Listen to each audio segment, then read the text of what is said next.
அரங்கத்தில் இருக்கும் அனைவருக்கும் இறைவன் புறத்திலிருந்து சாந்தியும் சமாதானம் உண்டாகட்டும். நந்தா பெரியசாமி அவரை இயக்குனராக எனக்கு தெரியறதுக்கு முன்னாடி அவங்க அண்ணன் எனக்கு பழக்கம் மதுரையில். அவருடைய தம்பி தான் நந்தா பெரியசாமின்னு எனக்கு தெரியாது. ஸோ நந்தா பெரியசாமியை முதல்ல சந்தித்தது வந்து இந்த கலசா டப்பிங் தியேட்டரில் நான் ஒரு படம் ஒர்க் பண்ணிகிட்டு இருந்தேன். கீழே யுவன் சங்கர் ராஜா கூட. நந்தா பெரியசாமி மேலே கல்லூரியின் கதை மிக்சிங்கில் இருந்தார். மிக்சிங்கில் இருந்தவர் கீழே வந்து யுவன் கிட்ட பேசிட்டு போகும்போது, சார் நீங்கள் மேலே வந்து பாருங்கள் அப்படின்னாரு.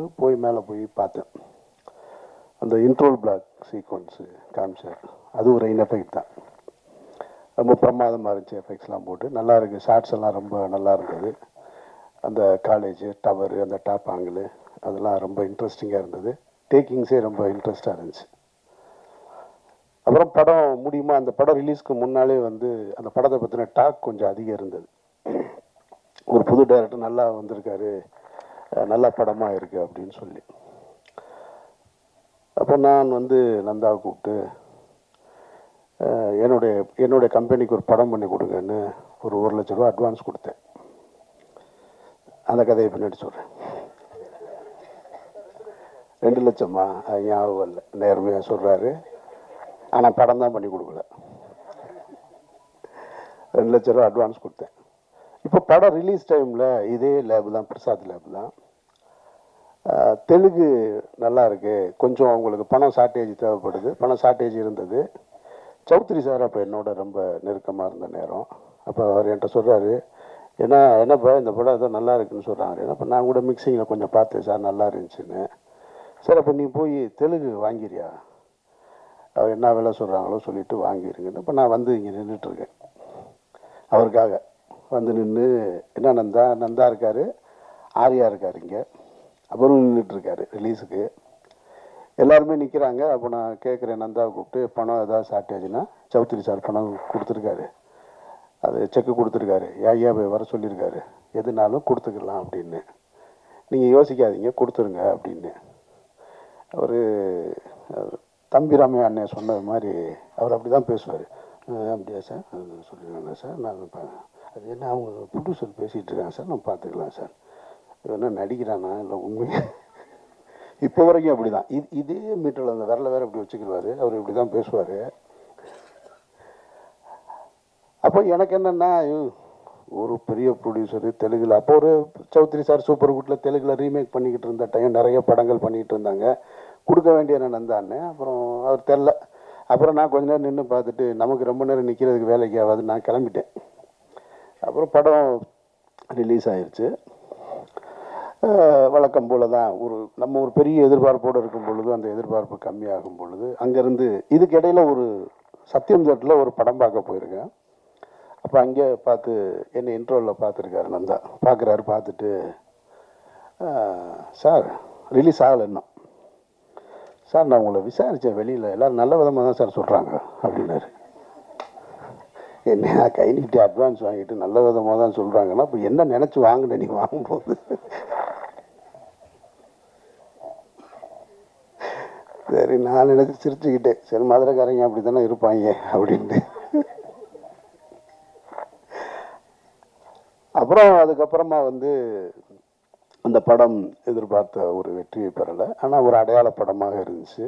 பாட்டு நல்லா இருந்தது, ஆர்யா நல்லா இருந்தார், டேக்கிங்ஸ் நல்லா இருந்தது. அப்புறம் நான் வந்து இந்த யோகியை தொடங்கும் போது, சுப்பிரமணிய சிவா என் கூட சேர்ந்து யோகியை தொடங்கும் போது நந்தா தான் என் கூட வந்து இருந்து அந்த படத்துக்கு முழுக்க கோ டைரக்டராக ஒர்க் பண்ணார் யோகியில். ஆனால் அப்போ சொன்னார், சார் இந்த படம் வேணாம் சார் உங்களுக்கு அப்படின்னாரு. நான் சொன்னேன், இல்லைன்னு. 2 பேர் தான் எனக்கு அந்த படம் வேணான்னு சொன்னது. ஒன்று பொன்வண்ணன் சார் சொன்னார், இன்னொன்று நந்தா சொன்னாங்க. நான் சரி இல்லை, கமிட் பண்ணிட்டேன் நான் சுப்பிரமணிய சிவாவுக்கு. பிக் பின்னு ஒரு மலையாள படத்தை ரீமேக் ரைட்ஸ் வாங்கி பண்ணுறதா இருந்தோம். அதை எடுக்கலான்னு சொல்லி எடுக்கும்போது, இல்லை வேணாம், இன்னொரு கதை பண்ணலான்னு சொல்லிட்டு நான் கனி எல்லாம் போய் உட்காந்து மதுரையில் பாண்டியன் ஹோட்டலில் உட்காந்து ஒரு அருமையான ஒரு ஸ்கிரிப்ட் கனி அடிக்கடி சொல்லுவான், அந்த படத்தை எடுக்காமல் விட்டீங்களேன்னு நீங்கன்னு. ஒரு நல்ல கதையை எல்லாம் எடுத்து முடிச்சுட்டு எழுதி முடிச்சுட்டு சாங்லாம் கம்போஸ் பண்ணியாச்சு. முடிச்சுட்டு வரும்போது சுப்பிரமணிய சிவா திருப்பி வந்து அண்ணே இந்த வேற ஒரு படம் பண்ணுவோம்னு ஆரம்பிச்சார். சாங்கெல்லாம் கம்போஸ் பண்ணியாச்சு, இப்போ வந்து இதுன்னு அப்படி மாறினது தான் அந்த யோகி. அப்போ சொன்னார், பொன்வனன்னு சொன்னார், வேணான்னாரு, நந்தாவும் வேணான்னாரு. ஆரம்பிச்சிட்டோம், சரி ஒரு டேரக்டர் கமிட் பண்ணிட்டோம், அனௌன்ஸ் பண்ணியாச்சு, நிறுத்த வேணான்னு அப்படி எடுத்தோம். அதில் நடிச்சிருப்பார் நந்தாவில், இது யோகியில் நந்தா நடிச்சிருப்பார். இப்படி தான் நந்தாவுடைய எனக்கு ஒவ்வொரு படம் பண்ணும்போதும் அவர் ஆனால் ஒரு முயற்சியிலே இருப்பார், எதையாவது புதுசாக பண்ணணும்னா அப்புறம் சார் இந்த இடம் விட மாட்டேன் சார், இந்த இடம் பாருங்கள் வேறு படம் பண்ணுறேன் பாரு அப்படின்னு மாற்றி யோசின்னு ஒரு படம். அப்புறம் மாற்றி யோசின்னு படம் பண்ணார் பயங்கரமாக. ரொம்ப ஆனால் நம்பிக்கையோடு தான் பேசுவார் ஒவ்வொரு படத்தையும். அப்புறம் நான் படம் பார்த்துட்டு டைட்டிலை மட்டும் மாற்றி யோசிச்சிருக்க, படம் கொஞ்சமாவது மாற்றி யோசிக்க மாட்டியாங்க நீ, என்ன நீ இப்படி பண்ணுற.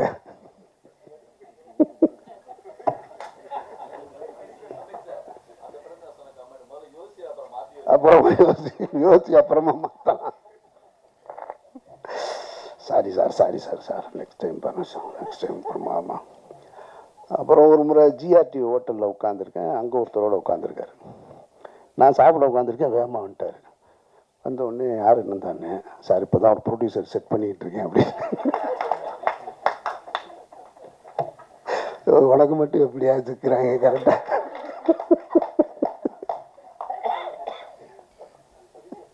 அவர்கிட்ட என்ன சொல்லிட்டு வந்தாலும் தெரியாது என்னைய பார்க்க.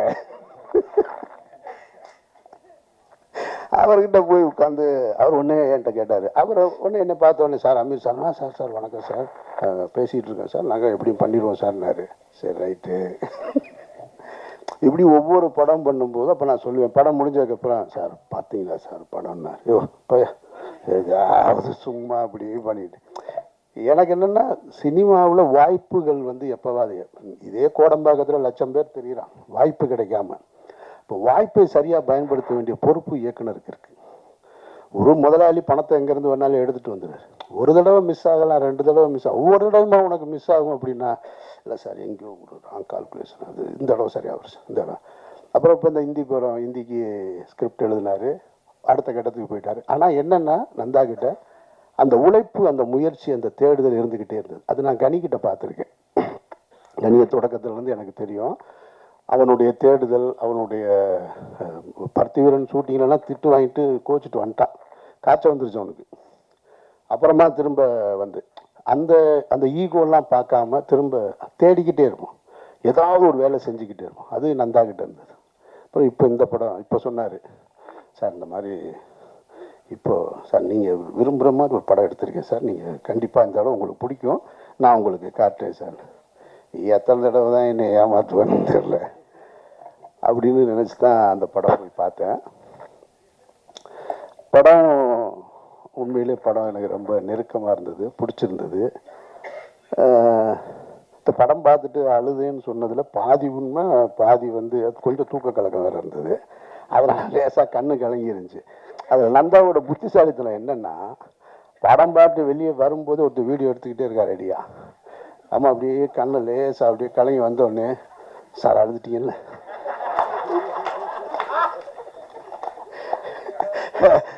இப்போ அந்த வீடியோ வேறு எடுத்துக்கிட்டு இருக்கான், இல்லைன்னு சொன்னால் என்ன வருது, சார் அழுதுட்டீங்கல்ல, சார் அழுதுருக்கீங்க சார், இல்லை நந்தா சார் தெரியுது சார் அழுதுறீங்க, எப்படியா வலு கேட்டால் நான் அழுது விட்டுறது போல. ஆனால் படத்தில் ஒரு காட்சியில் நான் கண் கலங்கிட்டேன். அது இந்த குழந்தை, 2வது குழந்தை ஒரு கட்டத்தில் பேசும், அந்த இடத்துல கண் கலங்கிட்டேன். படமும் இறுதி அந்த இதுவும் வந்து எனக்கு ரொம்ப, மொத்தத்தில் படம் வந்து எனக்கு ரொம்ப நெருக்கமான பிடிச்ச படமாக. இப்படி ஒரு படத்தை எடுக்கணும்னு நான் ஆசைப்பட்டுக்கிட்டு இருந்தேன். நந்தா கரெக்டாக அந்த படத்தை செஞ்சுருக்காரு. அது அவங்க குடும்பத்தாருக்கு நான் சொல்லுவேன், அந்த இடத்த ரீச் பண்ணிட்டு. இப்போ இந்த படம் எவ்வளோ பெரிய வெற்றி அடையும், எவ்வளோ வசூல் கொடுக்கும், அதெல்லாம் நம்ம கையில் இல்லவே இல்லை. அதெல்லாம் நம்ம பார்க்க வேண்டியதே இல்லை. வெற்றி அடையுது, அதுவும் தேவையில்லை. நாம் நினச்ச ஒரு இடத்த அடையிறோமா, நான் நினச்ச வேலையை செய்கிறோமா, அந்த பொருள் மற்றவங்களுக்கு திருப்தியாக இருக்கா, அப்படித்தான் நான் பார்ப்பேன் படத்தை. அந்த அளவுக்கு ஒரு தகுதியான படமாக இங்கே இதுக்கு முன்னாடி இயக்குநர்கள் பேசுனதெல்லாம் சொன்னால், விக்ரமன் சார் சொன்னது போல் வாழைக்கு பிறகு ரொம்ப மனதிற்கு நெருக்கமான படம் திருமாணிக்கம்னு சொன்னால் அது மிகையாக. லப்பர் பந்து பார்த்தா, லப்பர் பந்து கம்ப்ளீட் கமர்ஷியல், அது நான் ரொம்ப ரசித்து பார்த்த படம். ஆனால் மனசுக்கு ரொம்ப நெருக்கமாக இருந்தது வாழைக்கு பிறகு இந்த படத்தை தான் நான் பார்க்குறேன். படத்தில் இருக்கிற கதை, அந்த கரு வடிவகரிசி அம்மா இந்த மொத்த கதையும் சொல்லிட்டாங்க. படம் பார்த்த எங்களுக்கு தான் தெரியும். அது இதில் என்னென்னா, ப்ரொடியூசருக்கு 1 மணி நேரம் தான் கதை சொன்னாராம், வடிவகரிசி அம்மாவுக்கு 2.5 மணி நேரம் சொல்லியிருக்காங்க. அவங்க சொல்கிறாங்கன்னா படம் பார்க்கலன்னு, பார்க்காத படத்தை கதை இவ்வளோ சிறப்பாக சொல்கிறாங்கன்னா எப்படி அழுத்தியிருப்பார், அப்போ எப்படி ஒருத்தவங்களை கன்வின்ஸ் பண்ணியிருப்பார். அப்போ நான் சொன்னேன், நான் கண்ணிட்ட பக்கத்தில் கூட சொன்னேன், 2.5 மணி நேரம் சொல்லியிருக்காங்க, சம்பளத்தை எப்படியாவது குறைக்கிறதுக்கு முயற்சி செஞ்சுருப்பாப்புல. பெரிய போராட்டமாக தான் இருந்திருக்கும் போல இருக்கு. பயங்கரமான ஆள். அப்படி பேசுறதுல வந்து அந்த உண்மையிலே கண்டுபிடிக்க முடியாது. இப்போ வரைக்கும் தம்பிராமையா சொன்னதில் ஒரு உண்மையிலே நடிக்கிறாரா, உண்மையாக இருக்காரா, இப்போ வரைக்கும் கண்டுபிடிக்க முடியல. நான்லாம் ஒரு ஆள்கிட்ட கொஞ்ச நாள் பழகினா தெரிஞ்சிடும். கண்டுபிடிக்க முடியாத ஒரு ஆளாக ஒரு மிஸ்ட்ரியிலே இருக்கிறது நந்தா பெரியசாமி. ஸோ இந்த படத்தோட கதை வந்து ரொம்ப சாதாரண விஷயந்தான். அறத்தோடு வாழ்கிறது, ஒரு மனிதன் நேர்மையாக வாழ்கிறதுன்றது. மனிதன்கிட்ட நேர்மையாக இருக்கணும். அந்த நேர்மை இன்னைக்கு போகக்கூடிய காலகட்ட சூழலில் வந்து கொஞ்சம் கொஞ்சமாக மாறி போய் புத்திசாலித்தனமாக வாழ்வது தான் வாழ்க்கையாக மாறிடுச்சு. ஒரு போலீஸ் குவார்ட்டர்ஸ்குள்ளே போய் ஒரு நேர்மையான போலீஸ்காரன் ஒத்தையால் வாழ்கிறது ரொம்ப கடினமானது. ஏன்னா பொண்டாட்டி சாவடிச்சிருவான். அந்த வீட்டுக்காரர் பார்த்தியா, அவர் டெய்லி வரும்போது 2 பையன் எடுத்துகிட்டு வர்றாரு. இந்த வீட்டுக்காரர் பார்த்தியா, இவரை பார்த்தியா, அவர் வந்து பைக் வாங்கியிருக்காரு, அவங்க மாமனார் கார் வாங்கி கொடுத்துருக்காரு. அப்போ ஒரு சமூகத்துக்குள்ளே தனியாக ஒருத்தர் நேர்மையாக வாழ்கிறது ரொம்ப கஷ்டம். இதை எல்லா வேதங்களும் சொல்லியிருக்கும், எல்லா மகான்களும் சொல்லியிருப்பாங்க. நான் எனக்கு தெரிஞ்சதை சொல்கிறேன். முகமது நபி ஒரு இடத்துல சொல்கிறாங்க, ஒரு காலம் வரும், அந்த காலத்தில் சத்தியமும் உண்மையும் நேர்மையுமாய் ஒருத்தன் வாழ்கிறதுன்றது இருக்கு இல்லையா, அது உள்ளங்கையில் நெருப்பு துண்டை வைத்து கொண்டிருப்பதற்கு சமம் அப்படின்னு சொல்கிறாங்க. வாழவே முடியாது. இங்கே உண்மையும் பொய்யும் கலந்துருக்கும். உங்களுடைய வருமானம் சரியானதா சரி இல்லாததான்னு உங்களால் கண்டுபிடிக்கவே முடியாது. எது தடுக்கப்பட்டது எது சேர்ந்ததுன்னு உங்களால் கண்டுபிடிக்க முடியாது அப்படின்னு சொல்லிடுவோம். அது போன்ற ஒரு சூழலில் நம்ம வாழ்ந்துக்கிட்டு இருக்கோம். அந்த மாதிரியான ஒரு சூழல் தான் இந்த படத்தோட கதை. அதில் கனி என்னவா வாழ்ந்திருக்கான், அந்த கதாபாத்திரம் மாணிக்கம்ன்ற கதாபாத்திரம் என்னவா வாழ்ந்திருக்கு. இந்த படத்தை பார்க்கும்போது 2 விஷயம் எனக்கு பழைய விஷயங்கள் நினைவுக்கு வந்ததில், நாங்கள் தவறு செஞ்சுருப்போம், சின்ன வயசில் நிறைய தவறு செஞ்சுருப்போம். வீட்டில் கூட திருடி இருப்போம்னு வச்சுக்கோங்களேன். வீட்டில் திருடுறதெல்லாம் கணக்கில் வைக்க முடியாது, அது நம்ம வீடு. எனக்கு ரொம்ப காலமாக மைண்டுக்குள்ளே ஓடிக்கிட்டே இருந்தது. நான் சேது படத்தில் வந்து உதவி இயக்குனராக இருக்கும் பொழுது கந்தசாமி தான் தயாரிப்பாளர். இந்த காஸ்டியூம் பர்ச்சேஸுக்கெலாம் நான் போவேன். நான் அவர் வந்து கொஞ்சம் காசு கம்மியாக தான் கொடுப்பாரு. ரொம்ப நிறைய செலவு பண்ணுற தயாரிப்பாளர் கிடையாது. அப்போ காஸ்டியூம் பர்ச்சேஸ் போகும்போது நம்ம கூட இருக்கிறவங்க இருப்பாங்கள்ல, நம்ம சும்மா தான் கூட இருப்பான்ல அப்படின்னு ஒரு சட்டையை பார்த்தோம்னா, சார் எடுத்துக்கங்க சார், இப்போ என்ன சார் அப்படியே கம்பெனி கணக்கில் போயிடும், யார் சார் பார்க்க போகிறோம் அப்படின்னு சொல்லி இந்த மாதிரி ஒரு 2 சட்டையை எடுத்துட்டேன் நான். இப்போ இந்த படம் பார்த்தோன்னே கந்தசாமி அவனை பார்த்து அந்த சட்டைக்கான காசை கொடுக்கணும்னு தோணிடுச்சு. இது எப்படி கொடுக்காம போகிறது அப்படின்ற ஒரு இதை கொஞ்ச நாளாக மனசில் வச்சுருந்தேன், கொடுப்போம்னு. அப்புறம் இன்னொரு புத்தி ஒன்று சொல்லும்ல, இவர் சம்பளமே கொடுக்கல, இவர் அதனால் நான் கழிச்சுக்கலாம் அப்படின்னு நம்மளை நாமளே தேத்திக்கிடுவோம் இல்லையா. அதுதான் அனன்யா கதாபாத்திரமாக இருக்குது. அதாவது 2மா இருந்து கத்தி மேலே நடக்கிற மாதிரி. இப்போ கந்தசாமி அவனை பார்த்து 2 சட்டை, இப்போல்லாம் 20 சட்டை 20 வேஷ்டி எடுத்து அவர் கையில் கொடுத்துட்டு மன்னிச்சிருங்கன்னு கேட்கணும் போல இருக்குது. அப்போ படம் பார்த்த உடனே அந்த தாக்கத்தை ஏற்படுத்துது. அதே போல் என்னுடைய கல்லூரி காலம் முடிஞ்ச உடனே என்னுடைய நண்பர் ஒருத்தருடைய கடையில் எனக்கு வேலை கொடுத்தார். ரொம்ப நெருங்கின நண்பர். அவர் பேர் வந்து தாளமுத்து. அப்போது சிகரெட்டுக்கு காசு வேணும் இல்லையா, சிகரெட்டுக்கு காசு இல்லாமல் அப்போ மதுரையில் அந்த கீழமாசீதி பஜார் இருக்கும். அந்த பஜாரில் பார்த்தீங்கன்னாக்க சில்லறைன்னு தனியாக கொண்டு வந்து கொடுப்பாங்க. சில்லறை கிடைக்காது. இந்த 4 8 எல்லாம் சேர்த்து வச்சு ஒரு பொட்டமாக கட்டி கொடுப்பாங்க. அது லிங்குசாமிக்கு தெரியும்னு நினைக்கிறேன். இந்த மாதிரி சில்லறை கொண்டு வந்து கொடுத்தா அதுக்கு ஒரு கமிஷன் கொடுக்குறது. அந்த மாதிரி வாங்கி சில்லறை வாங்கி வைப்பாங்க. அப்போ சிகரெட்டுக்கு காசு இல்லைன்னா என்ன செய்வேன்னா, அப்படி பீரோவில் சில்லறை போட்டுன்னு இருக்கும் அப்படின்னு ஒன்று எடுத்துகிட்டு கிளம்பிடுவேன் நான். அது ஒரு 25 ரூபா 4 நாவாக இருக்கும். கொண்டு போய் 4 நாவாக கொடுத்து கிங் சைஸ் தான் வாங்கி குடிக்கிறது. திருந காசுலேயே கிங் சைஸு. இப்போ அதையும் யோசிக்கிறேன் நான். இப்போ அந்த நண்பர்கிட்ட போய் சொல்லணும், அப்போ அவங்க கடையில் நான் சில்லறை காசு திருடி இருக்கேன், சத்தியமாக அவங்ககிட்ட நான் திருப்பி கொடுத்துட்டு மன்னிக்கவாது செய்ய ரெண்டில் ஏதாவது ஒன்று அப்படின்னு. இப்போ நான் இதை ஏன் பொது இடத்துல சொன்னால், இது ரெண்டையுமே அவங்க பார்க்கணும். அதனால தான் இந்த படத்தை பார்த்துட்டு நான் தனியாக அவங்கக்கிட்ட போய் சொல்லியிருக்கேன். எனக்கு இந்த இடத்துல சொல்கிறது சரின்னு தோணுது எனக்கு. அதனால தான் நான் இந்த இடத்துல சொல்கிறேன். அப்போ ஒரு மனிதன் தன்னை உணரணும், என்னவா வாழணும். வறுமையில் நேர்மையாக வாழ்கிறது இருக்குல்ல, அதுதான் இருக்கிறதுலே கஷ்டம். அப்படி வாழ சொல்லி கொடுக்குற படம் தான் இந்த படம். அது அப்புறம் வடிவுக்கரசி அம்மா அவங்கள நான் வந்து ஒரு 82, 83 காலகட்டத்தில் சிகப்பு ரோஜாக்கள் பார்த்தேன், மதுரை சக்தி தேட்டரில். கமலஹாசன் ரசிகர், அதனால் நாங்கள் போய் உட்காந்துருவோம். நமக்கு என்னென்னா, இப்போ சின்ன வயசுலேருந்து கமலஹாசனை ரசிப்போம், ஆப்போசிட்டில் இருக்க ஹீரோயினே பிடிக்காது, கமலஹாசனை மட்டும்தான் ரசிக்கணும். அதில் உங்களுக்கு தெரியும், ரசிகர்கள்லாம் படத்தில் திரைப்படங்களில் வில்ல வந்து ஹீரோ ரஜினி சாரையோ கமலஹாசனையோ திட்டினா இங்கே கீழே இருந்து ஆடியன்ஸ் பூரா திட்டுவோம் நாங்கள் சின்ன வயசில். அது மாதிரி அவங்களுக்கு அதான் முதல் படம்னு நினைக்கிறேன் நான். ஒரு ரோஸ் கலரு ஒரு சில்க் ட்ரெஸ் மாதிரி போட்டிருப்பாங்க, ஃபஸ்ட்டு இன்ட்ரோடக்ஷன் ஷாட்டு, இன்டர்வியூக்கு வந்திருப்பாங்க. கமலஹாசன் சாரை ஒரு பொருட்டாகவே மதிக்காமல் அப்படி உட்காந்துருக்கு ஒரு கேரக்டர். எனக்கு இப்படி பார்ப்போம், யார் இந்த பொம்பளை, என்ன தனாவட்டு தலைவர் முன்னாடி இப்படி உட்காந்துக்கிட்டு, அதில் சிகரெட்டு அப்படிம்பாரு அப்படின்னு அவர் சிகரெட்டுன்னு கேட்ட உடனே டக்குன்னு வாங்கிட்டு அப்படியே. அதுக்கப்புறம் பார்த்தா முதல் மரியாதையில் சிவாஜி சாரை அவ்வளவு அப்படி போகிற போக்குள்ள கையில் தள்ளுறது இருக்கு இல்லையா, அப்படி நடித்த ஒரே ஆர்டிஸ்ட் அவங்க. மிரண்டு போனேன் இந்த 2 படம், 2 ஆளுமைகளை. காலம் சினிமாவும் எவ்வளோ விசித்திரமானது பாருங்க. அந்த படத்தை எடுத்த 2 படத்தையும் எடுத்த பாரதி ராஜா சார் இந்த படத்தில் அவங்களுக்கு ஜோடி அவங்க நடிச்சிருக்காங்க. நான் அப்படியே இதை பார்க்கும்போது எனக்கு அதெல்லாம் ஞாபகம் வந்துச்சு.